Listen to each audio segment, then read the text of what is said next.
सरपंच संतोष देशमुख यांची ज्या पद्धतीने निर्घृण हत्या झाली ही आणि खरं म्हणजे माणुसकीला काळीमा फासणारी ही घटना आहे आणि त्यामुळे संतोष देशमुख यांच्या हत्येमध्ये गुन्हेही असला तरी त्याला सोडलं जाणार नाही आणि त्याच्यावर जसं निर्गुणपणे हत्या झाली तशाच प्रकारची कडक आणि कठोर कारवाई आरोपींवर होईल।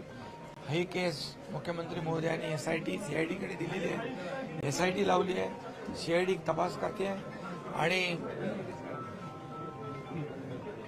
कोण वाल्मिक कराड यांची सगळी प्रॉपर्टी सीज केली।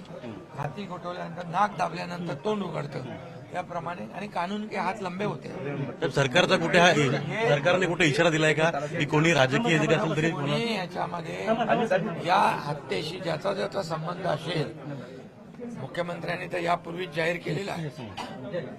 मी सांगतो की या हत्येमध्ये एक लोकप्रतिनिधीची हत्या झालेली आहे आणि जे हल्लेखोर आहेत जे आरोपी आहेत त्यांना सोडलं जाणार नाही।